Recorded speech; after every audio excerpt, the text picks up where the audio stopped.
Good evening, everybody, and welcome to this meeting, firstly of the Overview and Scrutiny Committee, acting as the Crime Disorder Committee on the 12th of June. I'm Councillor Claudine Russell, the Chairman of the Overview and Scrutiny, acting as the Crime Disorder Committee, and I'm pleased to welcome you to this meeting of the committee. The meeting will be broadcast live and recorded for playback on the Council's YouTube channel. Will anybody else be recording the proceedings? I ask so that people at the meeting will know if this is happening. No. So if the fire alarm sounds during the meeting, please remain seated. Members of the Democratic Services team will assess the situation, give further instructions on the evacuation of the building if necessary. So moving on to the agenda for this evening, item number 1 is apologies for absence. Apologies have been received from Councillors Field and Councillor Parfitt-Reid. Are there any other apologies that need recording? No. Item 2, substitute members. Could you raise your hand if you're substituting? Councillor Fort. Councillor Fort for Councillor Parfitt-Reid. Lovely, thank you. Councillor Cadker. Councillor Cadker for Councillor Field. Lovely, thank you. Item 3, we haven't got any urgent items this evening, and I can't see any visiting members at item 4. Item number 5, disclosures by members and officers. Are there any disclosures by members or officers? Can't see any. Any disclosures of lobbying? Can't see any. Item 7, I propose that all items be taken in public as proposed. Is this agreed? Lovely. So moving on to item 8, which is the minutes of the meeting held on the 13th of April. I wasn't a member of this committee on the 13th of April, so if anybody was, could you, any comments on the accuracy of those minutes? No, so I move the minutes be approved as a correct record and signed. Is that agreed? We don't have anything for item 9, we've got no petitions. Item 10, no questions from local residents, or item 11, no questions from members. So moving on then to item 12, which is the strategic assessment 2024-25 and the partnership plan update. This report will be introduced by the Community and Strategic Partnerships Managers, Martin Jean. Over to you. Good evening, members. My name is Martin Jeans. I was introduced by the Chair. I'm the Communities and Strategic Partnerships Manager for Maidstone Borough Council. Shortly will be joining me Inspector Steve Kent and Chief Inspector Mark McKellen. They are currently dealing with an issue in the town centre. They're doing their job, essentially, so apologies for that, or not, depending on which way you want to look at it.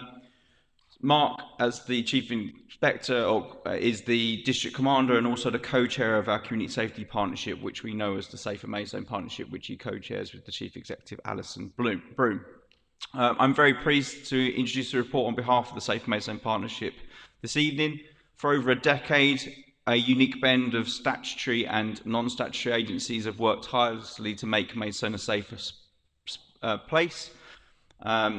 This report and the strategic assessment within it provides a snapshot of Maidstone, enabling you as the current Crime and Disorder Committee to monitor our direction of travel. Our collective role in this legacy is to recognise the current threat, risks and harms to the borough and to minimise their impact of those people who choose or may be driven to negatively impact our borough. This is not a challenge with a finishing line or a problem with a single solution. It is an ongoing and enduring task that requires us to continually adapt and to evolve our strategies and approaches to protect the borough.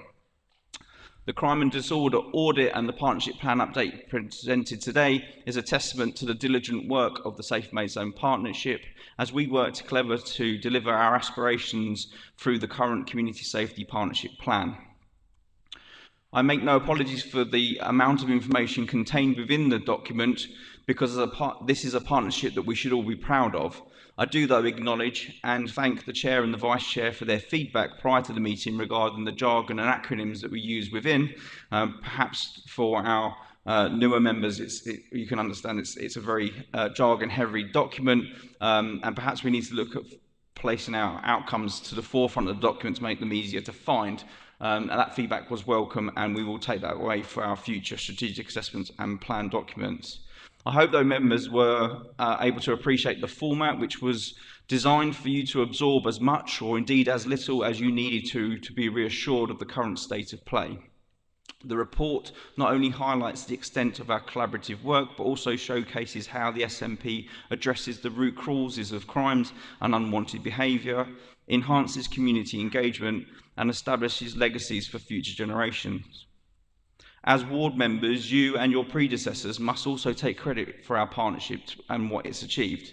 In the last year, my colleagues in the police, which they'll tell you about when they get in, have undertaken the most significant change to their policing model for nearly a decade. Those changes that we knew would lead to better outcomes required you as representatives of your communities to be patient and to encourage victims to use the appropriate reporting mechanisms. For our unique cluster meetings, we have asked members to become part of the solution and to improve our intelligence gathering and to find in your communities local interventions. This has made the transition to the new model more efficient and ultimately more effective than it might well have been. This committee, through its work plan previously, considered the safety of the town centre and was advised by officers to be patient and to allow the town centre task force to develop and make its mark, and it most certainly now has. Today, that task force is the embryo of the county and the standard against which a number of towns across the country are aspiring. Our priorities, though, remain clear. For the remainder of the year, we will work towards protecting our communities against serious violence and organised crime, reducing the harm caused by domestic abuse, providing a safe town centre, and keeping our children and young people safe. We have made good progress in all of these areas, and in some areas are exceeding expectations.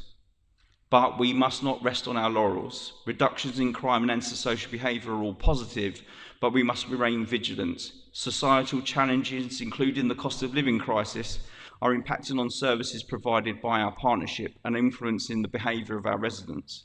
We must then continue to monitor the impacts and adjust our strategies as necessary to ensure the extraordinary level of collaboration we see in Maidstone are sustained and incorporated into the next 2025 to 28 plan, which we will work on over the next 6 months.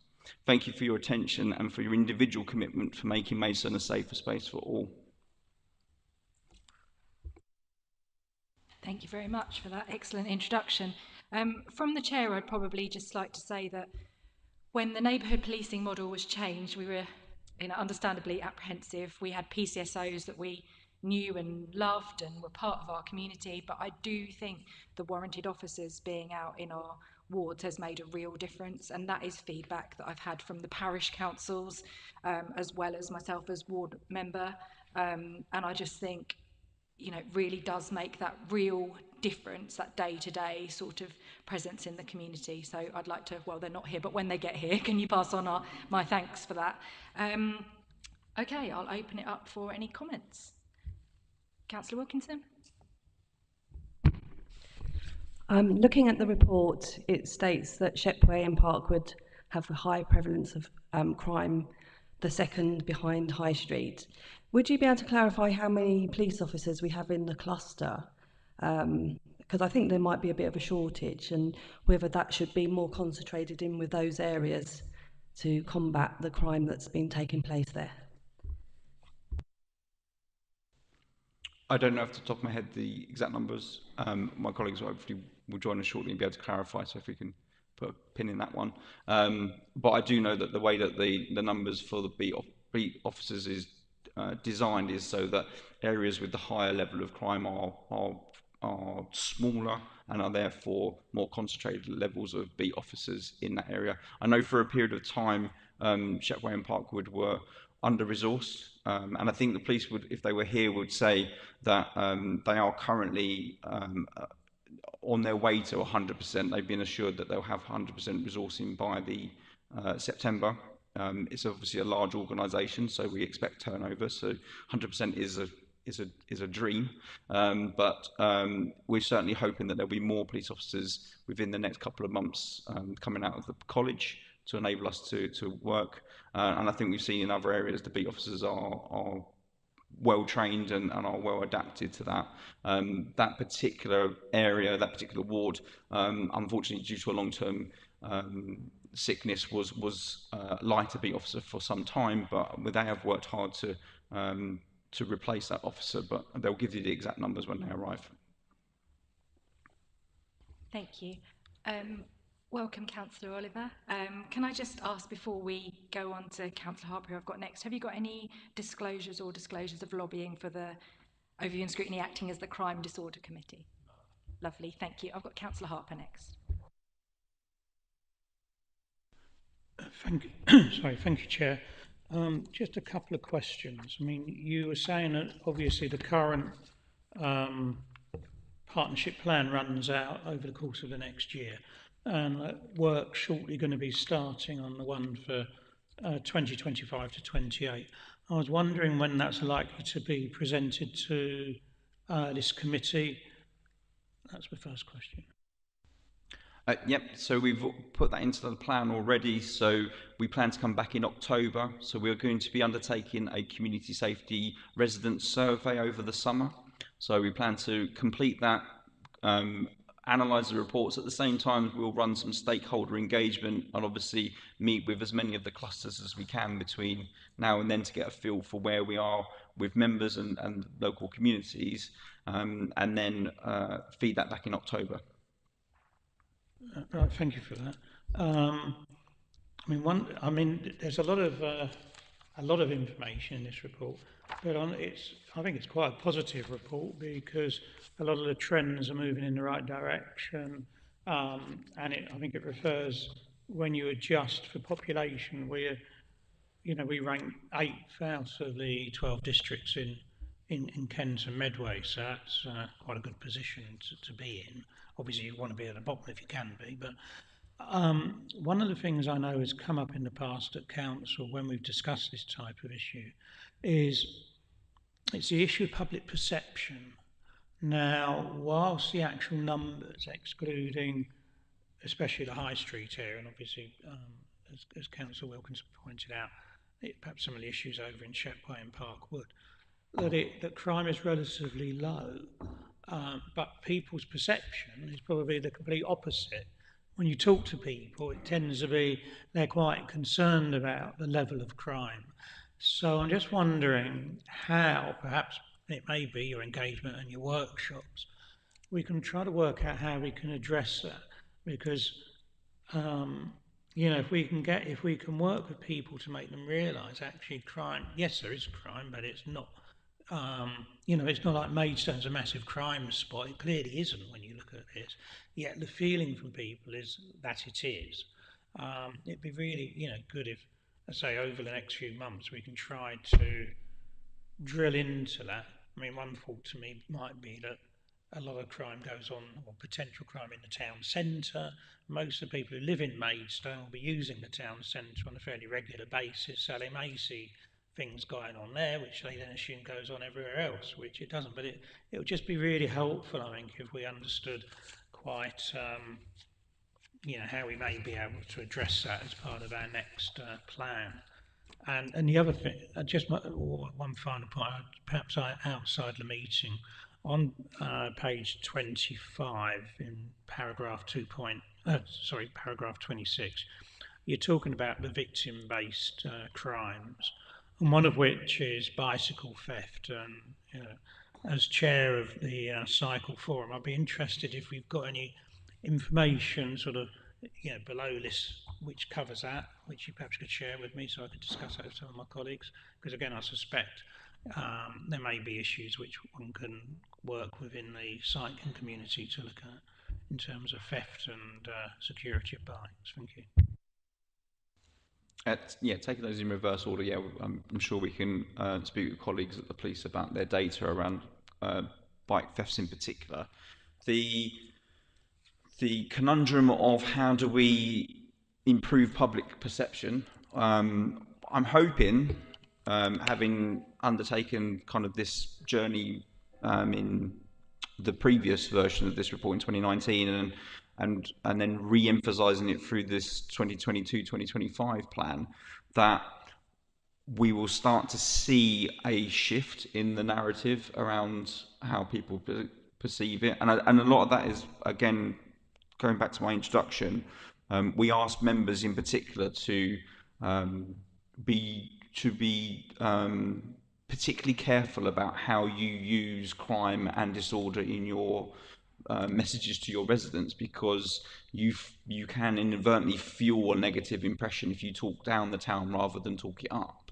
And we know, because of broken window theory, that if someone perceives something to be of detrimental position, then it will quickly attract more. And anecdotally, because unfortunately we monitor the social media platforms around Maidstone Matters, and the comments that follow stories on the media, and unfortunately bad news or horrifying and disgusting behaviour will sell papers and advertising space a lot quicker than our good news stories will. Speak of the police and they will appear. But what my colleagues and we have tried to do through Safer Streets in the town centre in particular, but through mechanisms like My Community Voice, which was the police answer to try and improve public perception, is to try and design our own spaces where we can provide the public with the truth about what's actually going on. And our beat officers have been exceptional in terms of putting reports out. So we were on a cluster meeting yesterday for Marden, Yalding and Staplehurst, and the beat officers were there saying about, I've put that message out on My Community Voice, I've put that message out on My Community Voice, just to provide those reassurances. But it's difficult because we will always get a lot of traction around negativity. We're biologically designed to hunt fear. It's how we stay alive as long as we do as a species. And as a result, in a country like ours at the moment, in this particular time, we do face a bit of a fear epidemic with the way that the media is used to save itself, really, because it's a dying industry when you look at the amount of information that's available online. So we struggle to sell positive stories. There are lots of positive stories that we've tried to put into this document, and we try to put out through My Community Voice. And the real barometer for that will be that. What am I expecting a seismic shift in the way people perceive the town? Probably not. But what I do see and what I hold on to is, when we see those negative stories about incidents that will happen in our town centre, because we are a town centre, is for all it's becoming like London, this place has gone to the dogs, etc. We now see more comments along the lines of, but it's like that everywhere. Or actually, I've just moved down from London and this is a lot nicer. And actually, when we did a lot of survey work in Parkwood and Shepway, when we had the task force base there for a while, we spoke to a lot of residents that had moved from London suburbs that regarded Parkwood and Shepway as Eden in comparison to where they come from. So, we can't pick everybody up and take them to those suburbs, unfortunately, to tell them what they could be looking at. But I take your point. It's something we all have to work towards collectively. Chair, would it be okay for my colleagues to introduce themselves? Good afternoon. Apologies for our tardiness. We had to deal with an issue in the town centre. Mark McClellan, District Commander for Maidstone Police. Good evening all. Inspector Steve Kent, I think I know most of you. I'm the Community Safety Unit Inspector for Maidstone District. Thank you and welcome. Just before, I've got a couple of councillors waiting to speak, but just before we do that, Councillor Wilkinson did ask a question about the ward policing numbers in Shepway and Parkwood, but that's when you were off doing your police stuff. So would you be able to just let us know a bit about the numbers and when you might be at 100% if you're not there already? Thank you. Sorry, you're talking about the staffing for the beat officers in the cluster of Shepway.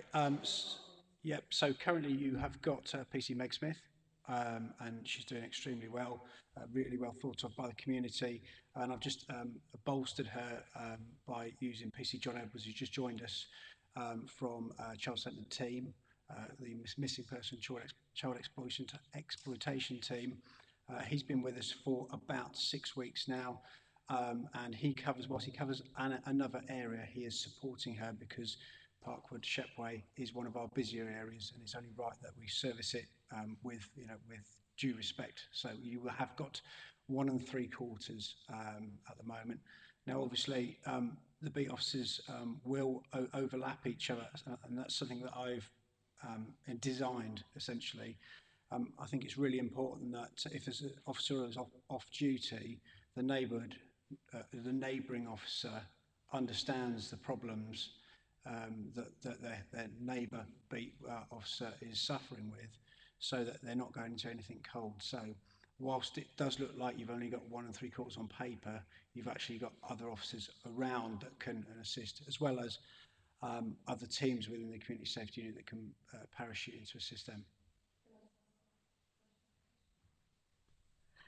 Just wanted to clarify what the staffing average was in other wards as well, compared to Shepway and Parkwood and Seneca. Yeah, so at the moment we are increasing our staff, and we'll be at 100% at sort of September time onwards. I'm currently at about 76% staff, and when I first started I was about 50%, so we are heading in the right direction. I'm confident that the staffing levels will go up across the summer and autumn. I've currently got 8, or should have in total 100%, 18 beat officers to cover the district of Maidstone. Sorry, what I meant to say was, like, how many are in each cluster for the wards? Like, how many police per cluster? So there's 1 officer per cluster. Okay. Save for the bigger clusters like Parkwood and Shepway, there where they get the extra bit just because of how busy it is. Thank you. And you missed the bit where I was saying I think the new policing model's working really well. Whilst we love the PCSOs, I think having the warranted officers has made a real difference. So I should repeat that again because you weren't here earlier. I've got Councillor Cadker next, please. Thank you, Chair.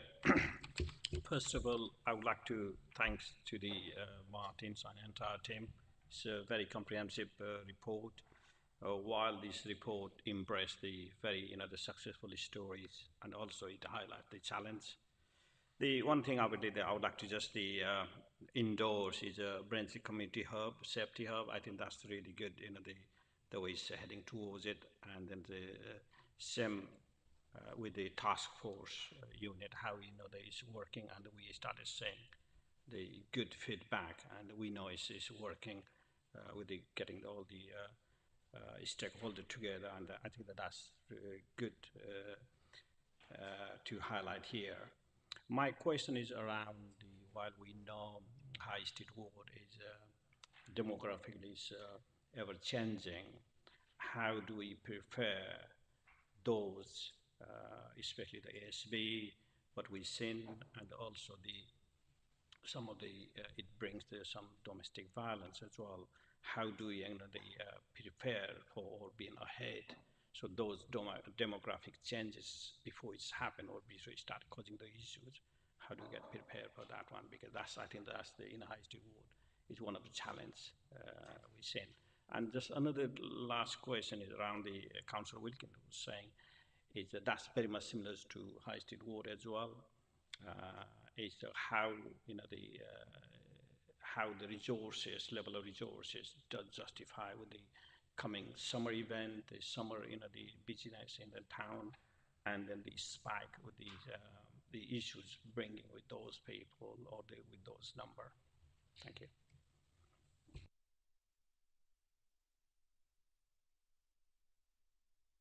If I lead in, you follow. That's Yeah. okay. I was waiting to see what you're going to do. So I think as a local authority, we have a group around diversity and inclusion, and I've already highlighted to that group as it moves forward that we need to embrace the diversity of the town centre and look for opportunities to make sure that we're putting in place the right messages. As an example of that, we have a property within the town centre where we're expecting refugees to be placed, and we've already identified through our partnership linking in with our domestic abuse coordinator the need for making sure that the posters that we're using are in alternative languages, which we've already got because we have a Kent-wide partnership around domestic abuse called the Kent Integrated Domestic Abuse Service, or KIDAS as we would refer to it. Look for the acronym in the document. By doing so, I think we do need to embrace the fact that there is a diversity shift in the town centre. I think, to be fair to the town task force itself, the town officers, the street ambassadors from One Maidstone and my own officers are acutely aware of the different groups. And personally, I'll be attending the police IAG meeting with these fine gentlemen as and when they happen, to ensure that we're getting that community voice as well. Mark, anything to add? Yeah, just a couple of things. If I can go in reverse order, so you're changing demographics, very much on top of that. We understand that things may change in the town centre. Shops may leave, shops may come in, residents may come in, residents may go out. So as I have got the strategic oversight for local policing of Maidstone, so it's not just Steve's team in the CSU. You've got local investigation teams that I can deploy. You've got the response teams that I can deploy. And you've also got all of Steve's teams, so the beat officers, the child centre policing teams, the neighbourhood task force, and as Martin says, we've also got partners that we can rely on and help. So in relation to the changing demographics, very much alive to that, and that's part of the analytical stuff that we do every month. We just had a pre-meet today for next week's tactical group, where we will look at priority nominals, who do we want to target, where are our hotspots, where do we need to put police, based on sort of dates, times and places. So we're very much aware of that. And going back to your initial one around ASB and events, same answer. If there's something going on that we need to police or help the local council police, we will do. As we spoke the other week, when you came round and you've got an event planned, we will help you and we will attend that. We won't police it, but we'll be there in attendance to support you and whoever else wants to do stuff locally. Is there anything I should add? Thank you. Thank you. Right, just to let you all know, I have seen you. So we've got Councillor Cook, Hickson, Nagy, Wilkinson and Cannon. So we'll start with Councillor Cook. Thank you, Madam Chairman. Just as a formality before I make my comments, I maybe should have declared an interest, given that I am currently the chairman of Maidstone's Local Children's Partnership Group, of which we are a part, and there's the aims and objectives and the working plan are set out as part of the report, and Martin knows that only too well because he and I have worked on it quite closely over the period. I'd also like to endorse your comments about the having the constables back rather than the PCSOs. I think it does make a difference, and I think that's recognised on the street and where and particularly in the parished areas that I visit. I think it's more difficult to get the level of feedback sometimes in the non-parished areas.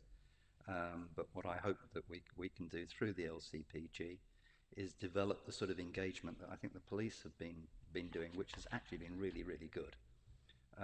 It does help to have you back in the town centre as your headquarters, rather than when you went off on holiday for a short while. I think having you actually back in Park Wood is really, really helpful, and I'm pleased to see you back there, and I'm pleased to see the events that are taking place at the college and at the headquarters with the engagement there. That's been well supported by residents from Parkwood. And the other thing I wanted to note, which I think is really helping with this as well, in terms of the community engagement, which is strong, is the reintroduction and the work that you're doing with the cadet force. I think the cadet force is something that we as a council, Madam Chairman, should welcome very, very strongly. I think it's good from the point of view of community engagement, but it's really good from the point of youth work. And it was great when I was able to come and spend some time with you a couple of weeks ago to see actually the families from Parkwood who are part of that cadet work that you're doing.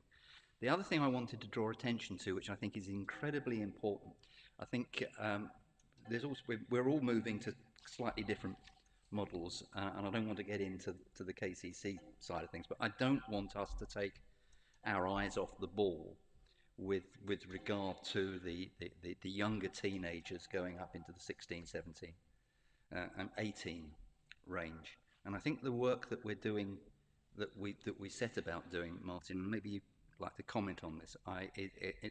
In the town centre with 326, that, when we launched it, has been incredibly successful. The engagement that we've had with young people there and the feedback from those young people has been second to none.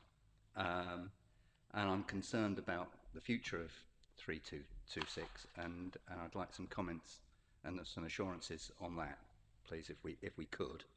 And then I have still my own ambitions regarding the future of InfoZone and maybe moving that to what I believe would be a much more sensible location, which would be more centred around where the population and young people actually exist, rather than asking them to travel into town, which I think actually attracts and concentrates things. And I think to move that to somewhere like Shepway and the Manor would make a huge amount of sense if that was possible. But that needs KCC and Maidstone Borough Council to work together to deliver something like that, and that shouldn't be beyond the wit of man.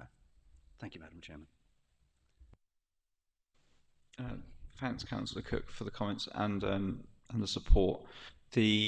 I'm immensely proud of 326. It was a pipe dream, if I'm honest, which I'll come back to in a second, because there's a further pipe dream that leads into that, if you'll excuse the pun when we get there.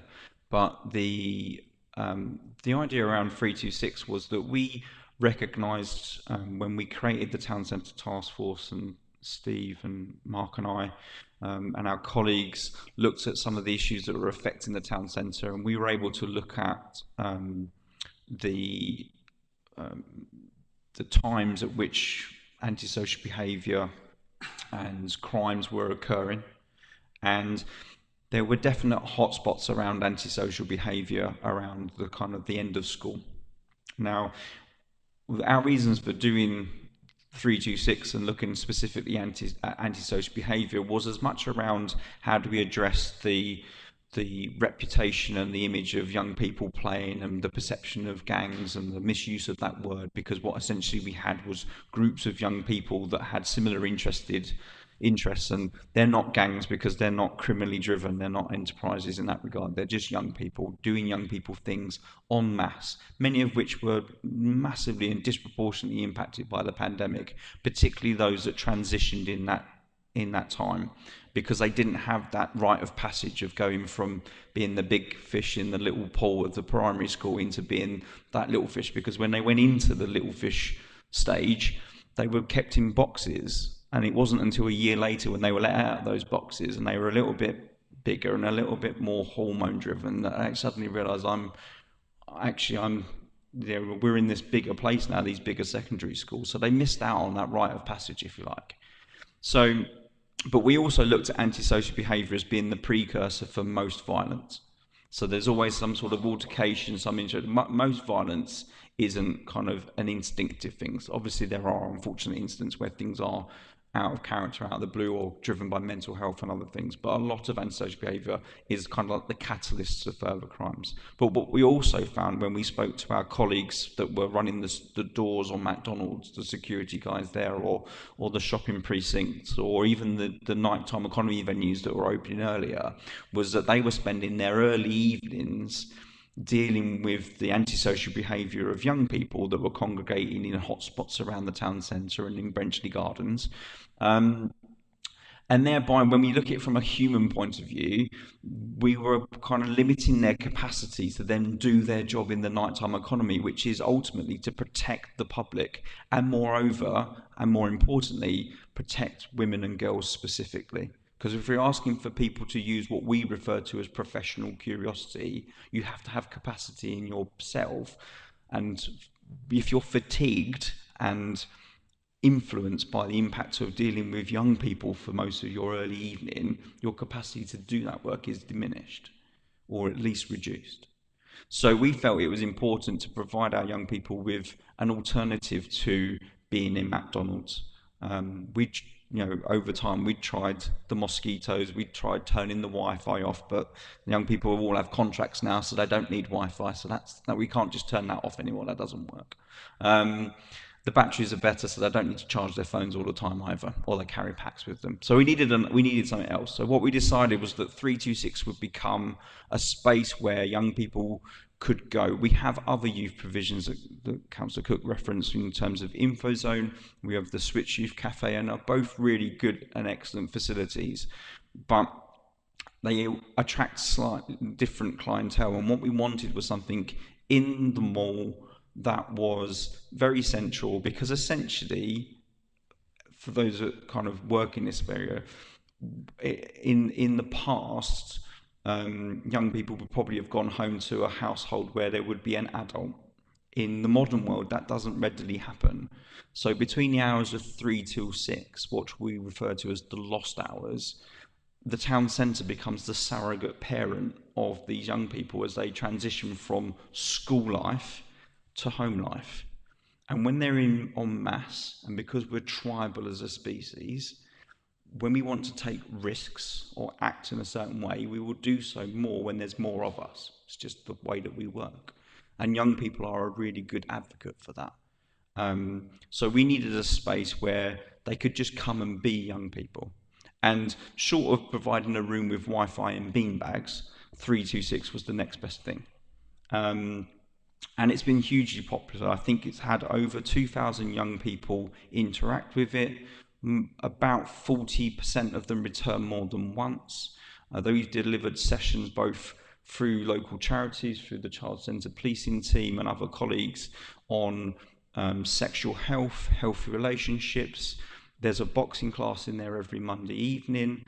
There's an LGBTQ plus evening on Tuesdays. We've done suicide prevention, we've done gangs and county lines, and police officers have played table tennis with them.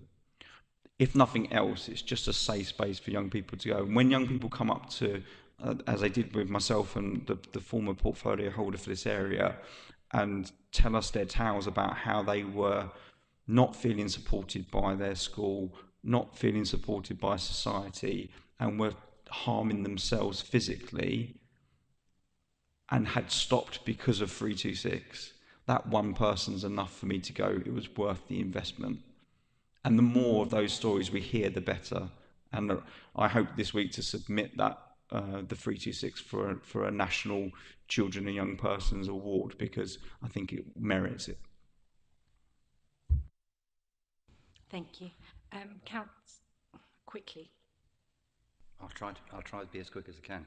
I just wanted to say, I mean, 326 is very much a partnership working at its best, but it doesn't, it works because finance is made available for it. And I know that money came from the police, money came from Maidstone Borough Council, and money came from KCC, and there was some other funding that was there as well. I think one of our local solicitors put some money in, if I remember rightly. And I just really wanted to, rather than just let Mark and Steve sit there, I just wanted to say thank you very much for what you have been doing in that area. We need to look at that as an example, and where we can introduce that into other parts of the borough.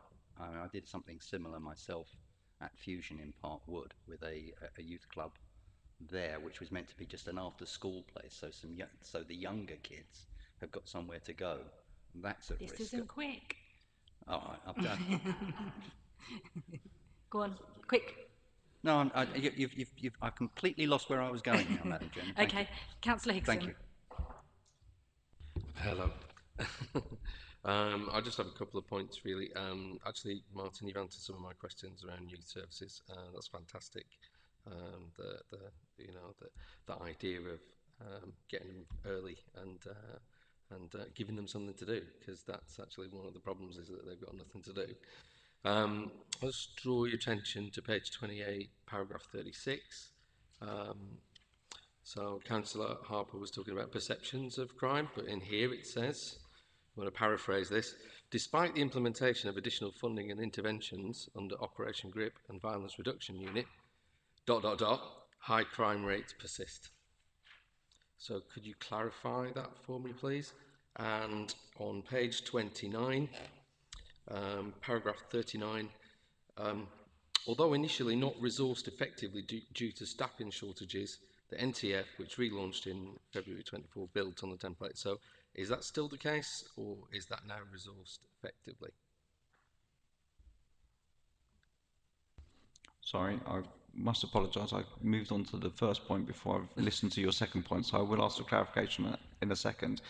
Which paragraph was it, sorry, for the first document? So the first one is page 28, and it's paragraph 36.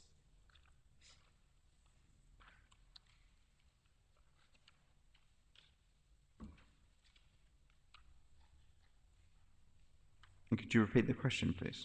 Okay, so it says, despite the implementation of additional funding and interventions under Operation GRIP and Violence Reduction Unit, ... high crime rates persist.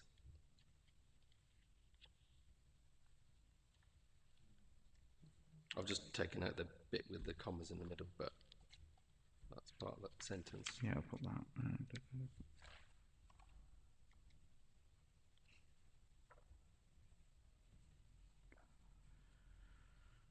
If I can help, I think it might be the wording of that paragraph, because the bold bit on the left says, although Maidstone's got a lower violent crime rate per person, the high volume of crime, especially in the High Street ward, calls for continuous alertness. So it must be some further expanding on that.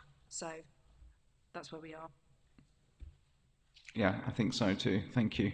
I think it's around when you look at the figures in isolation, they're quite high, but when you normalise them, they become a little bit more palatable, and they're high relative to the borough for High Street wards, because that's where our OpGrip funding is. So these guys will tell you a little bit more about what OpGrip is, but essentially that money is spent on resourcing the AS work towards reducing crime in the town centres or where the OpGrip locations are identified.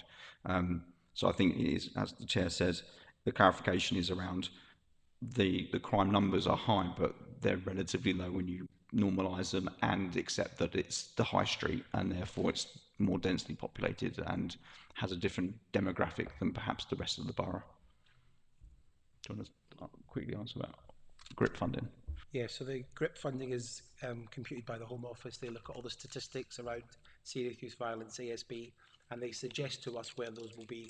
Clearly, most of the town centres in West Division are the OpGrip hotspots, and they provide funds for us.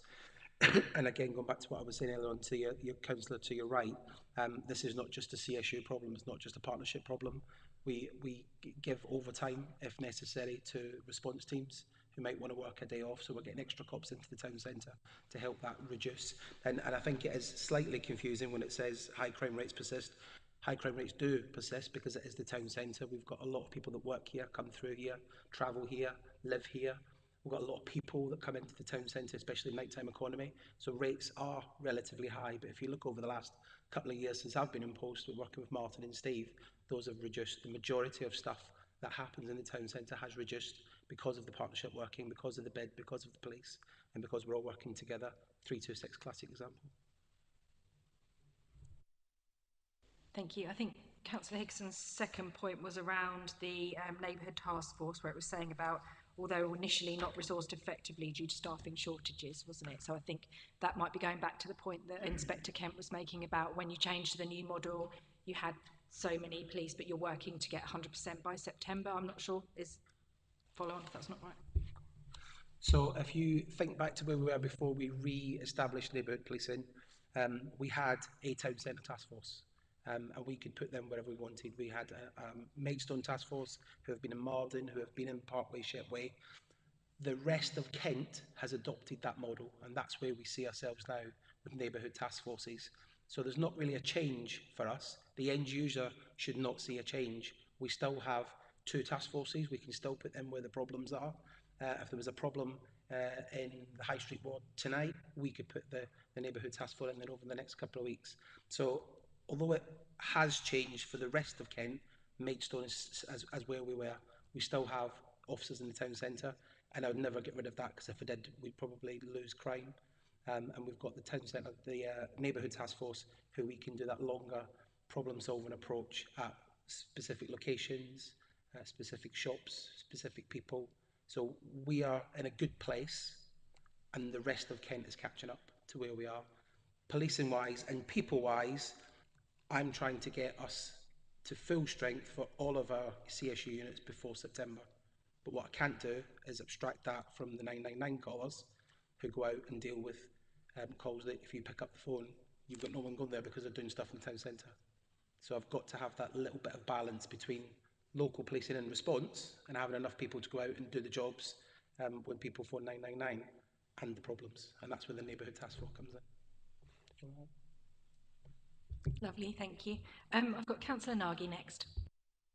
Yes, sorry to take me back, but I was going to say I'm really impressed with the numbers you've got here for the 326 Youth Hub. I was going to say it's nice to know that there's somewhere that that the youth can go and have all these issues that they're dealing with addressed with, and the theory you have behind having a place where they can gather and interact socially, have somewhere that's safe, that's off the street, is a fantastic idea. I am just interested in where we are in developing that and getting that on a larger scale, because I did notice when I went to look for it online earlier, it was listed down as closed, so I'm not sure what the current status of it is. And the mention here as well about developing it into a larger site in the town centre, does that have a prospect for a building yet, or where are we at with that in general? Thanks, Councillor. Yeah, absolutely. Great question, and was the point I was leading on to in terms of pipe dream, because the ambition for 326 is to create a skate park, if you will, which is you're not all skaters, apologies. So essentially what we wanted to do with 326 was to make it more sustainable, because as local authorities we didn't feel we were reliable enough because our funding streams aren't consistent enough, or a bugbear of community safety officers across the country, I would imagine, is the fact that Home Office funding is often delivered within a year or an 18-month framework. So even with Safer Streets, we had an 18-month delivery window. With the ambition with the creation of the skate hub was to incorporate 326 and the youth provisions for the town centre as the hub for young people, and to find a building. We've got a number of buildings we've looked at. None have been viable so far, unfortunately. The costs are too high to restore them. The two units in the mall we were offered would need investment of over £1 million just to get them back up to the right levels. But as Councillor Cadgar and as Chief Inspector has said, turnover of businesses in the town centre is fluid, so that we will be opportunistic when that comes up. And we've reached out to local charities. We've got a local charity on board with 326 at the moment to help us sustain it. We've got funding for 326 until October 2025.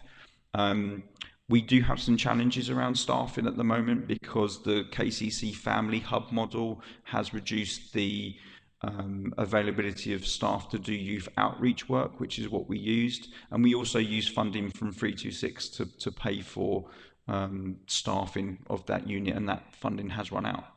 So, but what we are trying to do with the new family hub manager, who is because of the, much like our colleagues actually, with the restructure that they went through, there's a recruitment period that they're going through to get all their staff in place. So we're hopeful that will be finished by the end of July, in time for the summer holidays.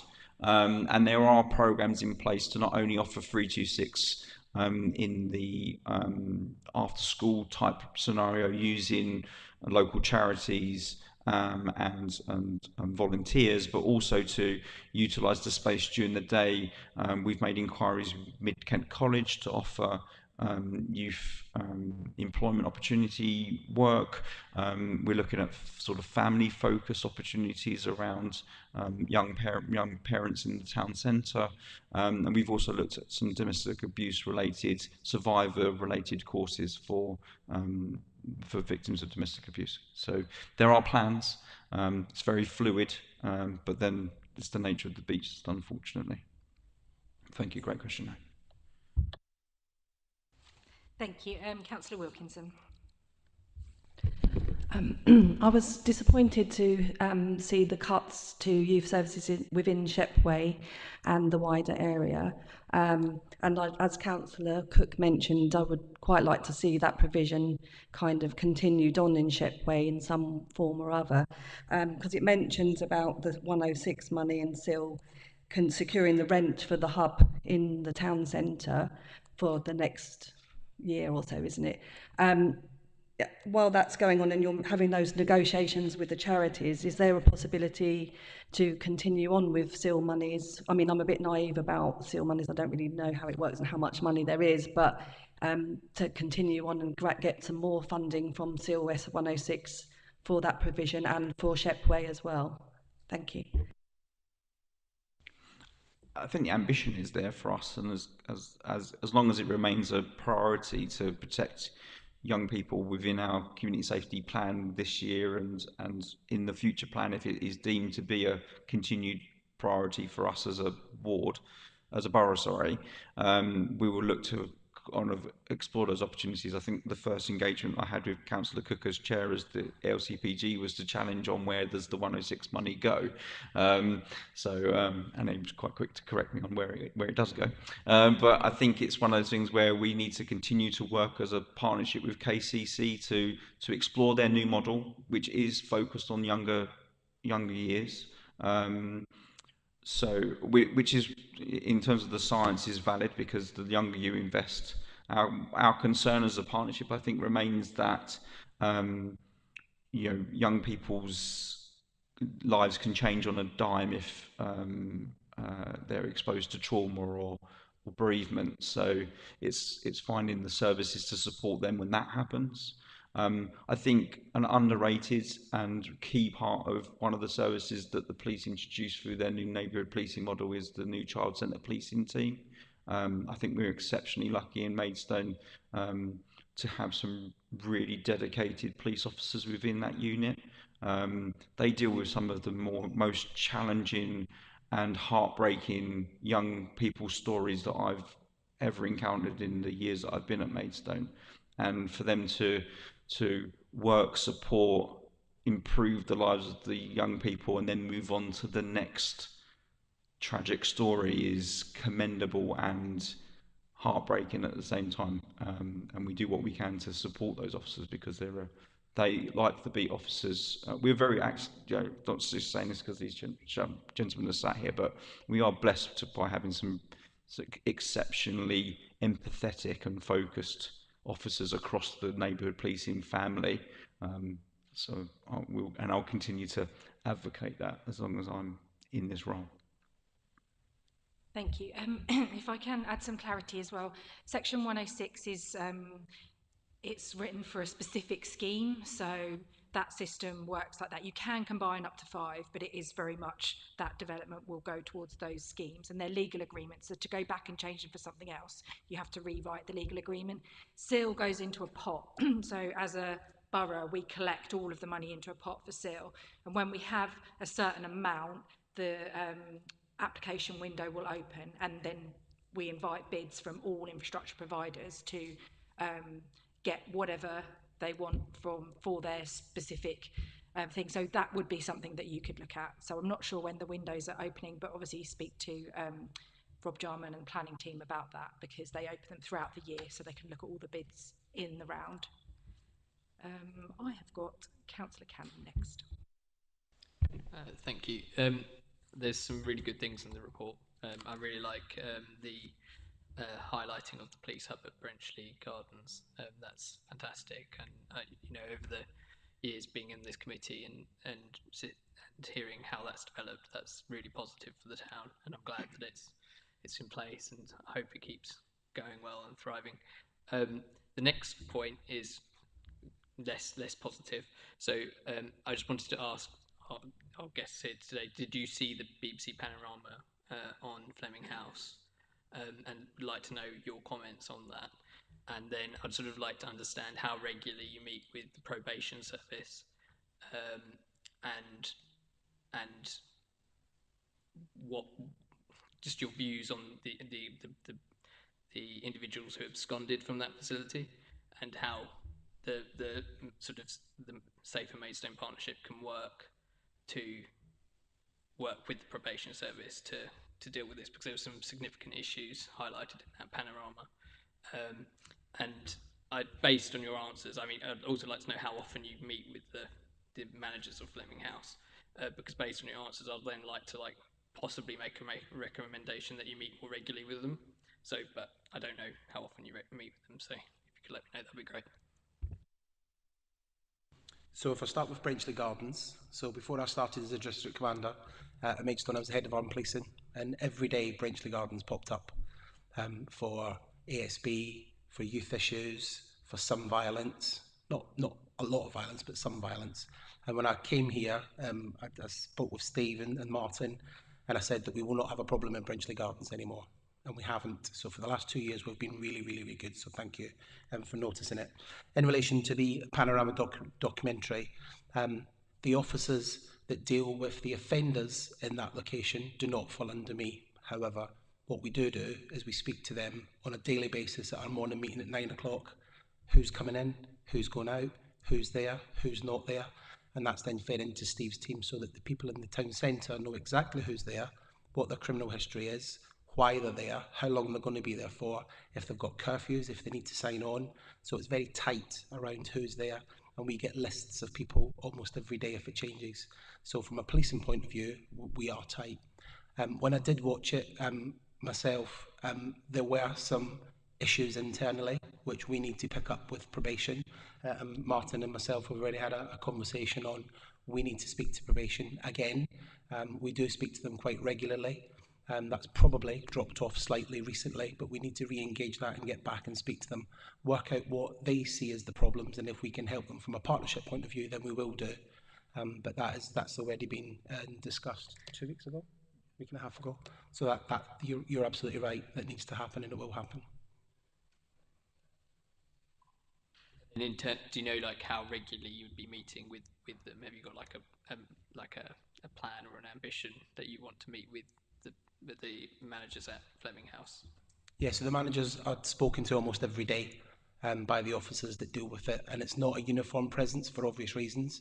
It's officers in plain clothes who go around, who have a very good relationship with them, and if anything was awry, we would be the first to know. Thank you. Councillor Rodwell.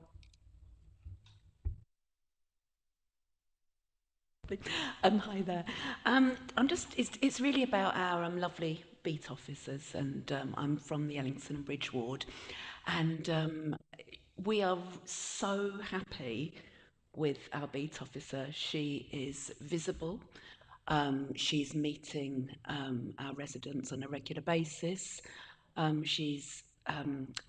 promoting her quite a lot on social media, so people know her name. And now I know when she's going to be patrolling Allington, so I'm able to say she's going to be on the streets of Allington, and if you want to say hello, go and say hello. And I've had some really positive feedback from residents about her, and the fact, I think somebody else mentioned here, that if there's a visible presence, it really does. And when we talking about perception and the negativity that flies around, especially on social media, it's also a platform where we can promote and say, look, they're patrolling and they're here.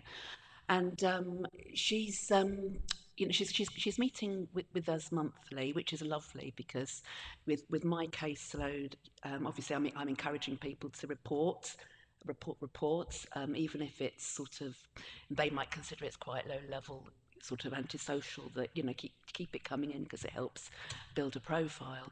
But it also informs my caseload, because then I can meet with her and say, this is what residents are saying. And I've started up some residents meetings, so we're meeting different roads depending on what the needs are. And my question is she allowed to actually come to the residents' meetings, or is that something she should be separate from, and maybe from the residents' meetings, we then approach her?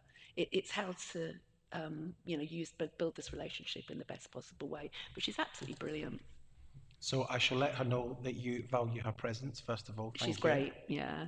Thank you. And I'm quite in a privileged position, to be fair, because I can pick and choose who I want to come into the CSU. And as Martin said, we've got some fantastic people, and she is one of those people that shone as a star on local policing.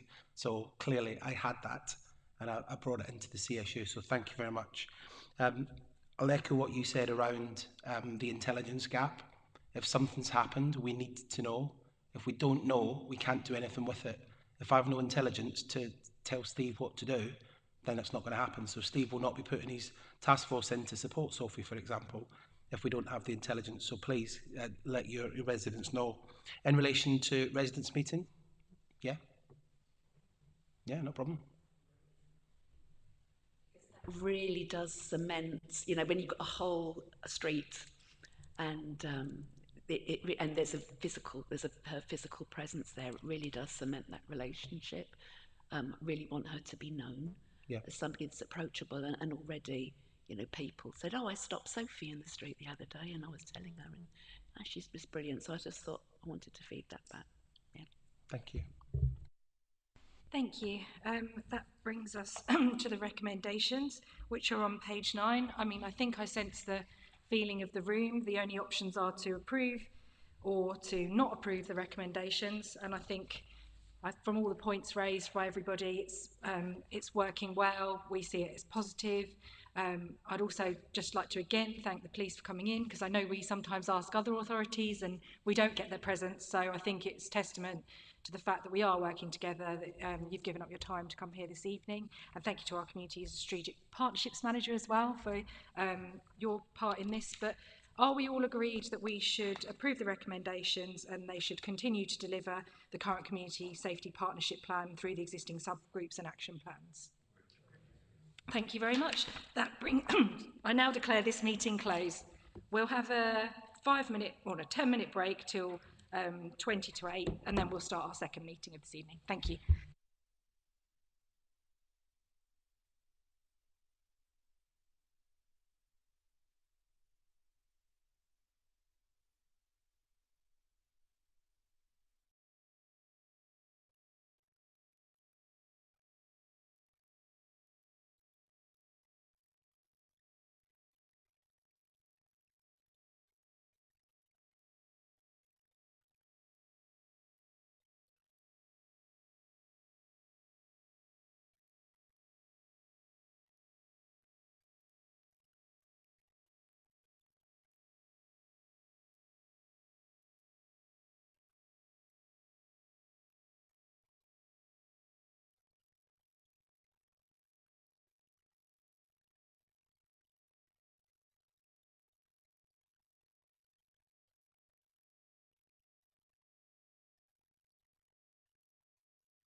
Okay, everybody, take your seats, please.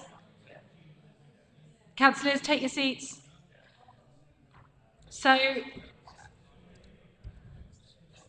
good evening and welcome to the Overview and Scrutiny Committee meeting of the 12th of June. I'm Councillor Claudine Russell, Chairman of Overview and Scrutiny, pleased to welcome you to this meeting of the committee. This meeting will be broadcast live and recorded for playback on the Council's YouTube channel. Will anyone else be recording, just so that people in the meeting will know if this is happening? No. So again, if the fire alarm sounds during the meeting, please remain seated and members of the Democratic Services team will assess the situation, give further instructions on the evacuation of the building if necessary. So item 1, apologies. We've got apologies from Councillor Field and Councillor Parfitt-Reid, and I know from previous that item 2 we have Councillor Cadker substituting for Councillor Field and Councillor Fort substituting for Councillor Parfitt-Reid. Nothing else in the room's changed, so we'll move on to item 3, we've got no urgent items. Item 4, we haven't got any visiting members. Are there any disclosures by members or officers at item 5? Can't see any. Any disclosures of lobbying? Can't see any. So I propose that all items will be taken in public. Is this agreed? So we're moving on to the minutes of the meeting held on the 26th of March. Have we got any comments on the accuracy of the minutes? Can't see any, so I move that the minutes be approved as a correct record and signed. Is that agreed? Councillor Mackay, just checking that you no disclosures of lobbying or other disclosures. Absolutely not. Lovely, thank you. So item 9, we've got minutes of the meeting held on the 21st of May, which was the SNAP committees. Any comments on the accuracy of these quick minutes? No? I move that these be approved as a correct record and signed. Is that agreed? Lovely. Item 10, we haven't got any petitions. Item 11, we haven't got any questions from local residents. Item 12, we don't have any questions for members. That moves us on neatly to item 13, which is the Cabinet Forward Plan. So an updated version of the Cabinet Forward Plan is going to be available from Friday the 14th of June, which is this Friday. So we don't have this in our current... Oh no, we do. No, that's the work programme. We don't have the forward plan. No, we haven't got the forward plan in this agenda pack yet, so we need to wait, or you can click on it when it's issued on Friday. Moving on to item 15, which is our work programme for... no, 15. We are going to have this introduced to us by Cassie, our Democratic Services Officer. Thank you. So if you take a look at, it is item 14, the committee work programme for 2023-24 and 2024-25. In the agenda you'll see the work programme with the items from last year's committee that they wanted presented, including health and inequality, review of the integrated transport strategy and the paused water management cycle second stage review. The work programme there's also the work programme for 2024-25 so far that still includes the scrape for the completed environment and waste crime enforcement review, expected to be finished for September after presentation to Cabinet, and also the community safety plan review due for October. The contents of the rest of the reviews for the new work programme will be discussed in the next item. Lovely, thank you. Yeah, sorry, my apologies, I've flipped too many pages. So unless anyone's got any comments on the previous work programme, I'm proposing that we sort of combine these two items into one, because it just makes sense to talk about what we as a committee want to do going forward, which brings us on to item 15. Again, a quick introduction, Cassie, that one. So item 15, the work programming report for 2024-25. The new work programme was discussed through a workshop that was held on the 28th of May. There was a strong steer to forego the items from last year's work programme in favour of new topics, and that includes a SIL Section 106 review, which is attached to Appendix C, and a planning enforcement review, which is attached to Appendix D to take forward. Also included for your information under Appendix A and B are the scopes compiled for the health inequality and the integrated transport strategy from the 2023-24 work programme. The proposed recommendations, if agreed, would be to undertake the SIL and Section 106 review first and to carry out further work on the planning enforcement review to better define the outcomes sought and information required. It was highlighted during the workshop that capacity should be retained to allow the committee to be responsive to the work of the Cabinet when the new executive forward plan is released, as mentioned, is going to be on Friday. The committee is asked to decide which of the reviews it proposes to include in its work programme for this 2024-25 municipal year. The work programme will be presented at each meeting and reviewed in September to make sure it is still appropriate. Lovely, thank you. I think that was a really good roundup of what we had talked about at the workshop that we had. So just before I open it up to any comments or things that anyone wants to raise, I think obviously we're a new committee. We need to work on the items that we want to work on going forward. Hopefully we can provide usefulness and scrutiny obviously on some things, but also hopefully provide advice and help and recommendations that the administration and the Cabinet might want to take forward. And I mean, some of the points that Councillor Wilkinson raised earlier about Section 106 and SIL, I think we could probably all agree it's just not working very well for our communities, and we should really try and look at, is there a better system, or does the system that we operate just need refining? I think there's benchmarking to do with other authorities, and just see if we can actually get these money from these developments to our local communities for things that they really need. Right, so let's open it up for any comments or points on what you want to take forward, what you want to do, what you don't want to do. Councillor Harper. Thank you, Chair. I think following our discussions a couple of weeks ago, I would suggest that we look as our two main items going forward, the two which you're proposing, Section 106 and the SIL, and then the planning enforcement. I think planning enforcement is becoming an increasingly big issue in the borough. I'm conscious in my own ward of properties where planning enforcement was started 4 or 5 years ago. The properties being used in line with something they haven't got planning permission for, and there's massive concern on it. So I do think looking into planning enforcement would be a sensible thing for us to do, especially when the public across the borough have a very sceptical view of Maidstone and planning. I think the enforcement element of it is important as part of that, because otherwise, I say, there's a high view that it doesn't actually matter whether the council gives permission or not. Half the time the developer's going to go ahead with what they wanted to do anyway. So we need to know what our enforcement is, how it's resourced, and how actually we can make that better. I think on the proposal on the Section 106 and the SIL, I think picking up the conversation earlier, in parished areas, in terms of allocation of neighbourhoods, SIL becomes much more straightforward. There's a role for the parish council.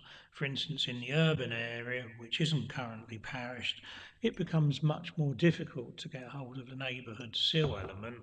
And I think as part of that review, we should be looking into that and understanding how that money can be released to its communities. Because I was looking only this afternoon on the council SIL site, and when you look at the non-parished areas, virtually no neighbourhood SIL has been used, and the scheme's now been running for a couple of years, and there are fairly considerable amounts of money. So I think in some wards it's up to £50,000 in non-parish wards, and not a penny has been spent. So we need to understand the mechanisms for getting that out to the communities, as you say. And if we've only got, as the report suggests, the ability to do 2 major reviews, I would suggest that we concentrate on those as our major reviews. Clearly there may be call-ins as we go forward. Once the administration programme is made clear at I think it's the July council meeting, there may be the odd thing from there we may wish to look into as we go through. But I would suggest, as I say, at the moment, in terms of the 2 major items to take forward, that we do the Section 106 seal and the planning enforcement, so as not to overburden ourselves and to give ourselves that element of flexibility we will need once we get beyond, I suspect, beyond July. Thank you. Thank you. I've got Councillor Cook. Yeah, I hope Councillor Harper's delighted, but I'm actually going to agree with him. I think the only thing I would wish to add to what he said is that I think the work programme for this committee in particular needs to be what I always describe as a living document, because as circumstances change, we may need to change with those circumstances. So I think what we look at today is a starter for 10. And I completely agree with Paul that I think the Section 106 and civil monies and making sure that we are fit for purpose in terms of how we action those things when the time comes, in terms of attracting the proper type of bids for the proper types of things and infrastructure that we perceive that we need. We may have different views about that. I'm sure we will have. But nevertheless, I think being able to define what our priorities need to be in that way needs this body of work to be done. It actually links into planning enforcement as well, because that's part of what you could use SIL money for, and making sure that things are delivered in the way that they need to be. So I see some synergy between those two elements. So I would strongly suggest those, but emphasise that as a committee, if things crop up and we need to bring something forward because there is a perceived necessity to do that, and we're all in agreement, then we should be in a position to do that. Hence the living document. So it will evolve and develop as time goes. So but as a start of a 10, I would strongly support these two. Thank you, Councillor Cook. Yeah, we've always got the forward plan monitoring and the call-ins as part of the committee. So this is our policy development and reviews section that we're looking at. We've got that environmental and waste crime one to finish off. And then, can I just come back to Councillor Harper? Were you making a proposal then that should be the two? Sorry. Okay, I propose that in terms of the projects that we take forward, the Section 106 and SIL proposal and the planning enforcement proposal. Councillor Cook, are you happy to second? I'd be happy to second that, Chairman.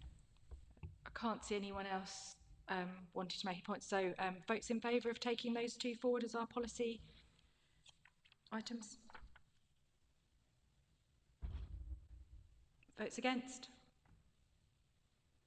Abstentions? Lovely, thank you.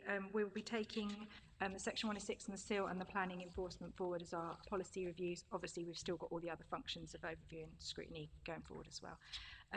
That was our last item on the agenda, so I now declare this meeting closed. Thank you very much, everyone. Looking forward to working with you.